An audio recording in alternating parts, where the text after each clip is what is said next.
تو اس لیے ناظرین جو اپوزیشن ہے، یہ میں آپ کو ان کی اصل جو حکمت عملی ہے اس حوالے سے بتا رہا ہوں کہ اپوزیشن جو ہے وہ چاہتی ہے کہ ہم اتحادیوں سے ہی معاملات چلائیں، اتحادیوں کے ذریعے ہی تحریک عدم اعتماد جو ہے وہ اس کو کامیاب بنائیں۔ اس لیے ان کے اب جو نمبر ہیں وہ 175 تک پہنچ چکے ہیں صرف اتحادیوں کو ملا کر۔ اب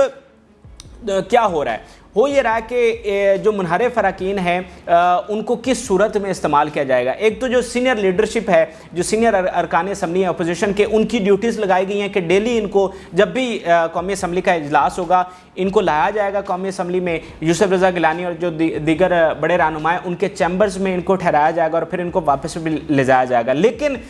تحریک عدم اعتماد والے دن ان سے ووٹ نہیں ڈلوایا جائے گا۔ کس صورت میں ووٹ ڈلوایا جائے گا وہ بھی آپ کے ساتھ شیئر کرتا ہوں۔ دراصل ناظرین اپوزیشن کو یہ خطرہ ہے کہ ان کے کچھ اراکین اسمبلی جو ہیں وہ بغاوت کر سکتے ہیں۔ جی ہاں، اس وقت اپوزیشن کے صفوں میں ایک دراڑ جو ہے وہ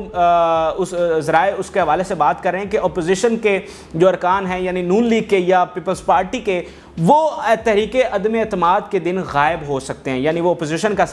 حکومت کا ساتھ دے سکتے ہیں کہ وہ جائیں نہ اسمبلی میں۔ تو اس صورت میں پھر اپوزیشن کے جو نمبر ہیں وہ کم ہو جائیں گے۔ تو اس صورت میں پھر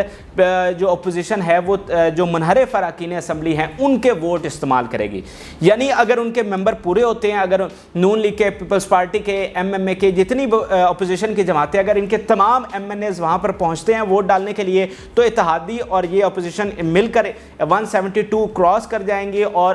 جو تحریک عدم اعتماد ہے وہ کامیاب ہو جائے گی۔ لیکن اگر جیسے کہ اپوزیشن کو یہ ڈر ہے کہ ہمارے کچھ اراکین اسمبلی جو ہیں وہ غیر حاضر ہو سکتے ہیں، جان بوجھ کر نہیں آئیں گے، یعنی وہ حکومت کا ساتھ دیں گے، تو پھر ایسے میں اپوزیشن جو ہے وہ پی ٹی آئی کے جو منحرف اراکین ہیں ان کے ووٹ جو ہے وہ استعمال کروائے گی۔ اچھا، یہ تو ناظرین جو صورتحال ہے وہ میں نے آپ کو بتا دیا، حکمت عملی کیا ہے منحرف اراکین کے حوالے سے بتا دیا۔ اب تھوڑا سا بات یہ کر لیتے ہیں، ابھی بھی لوگوں کے ذہنوں میں کنفیوژن ہے کہ حکومت جا رہی ہے یا نہیں جا رہی۔ جو واضح اشارے ہیں ناظرین وہ تو یہ ہیں کہ حکومت جا چکی ہے،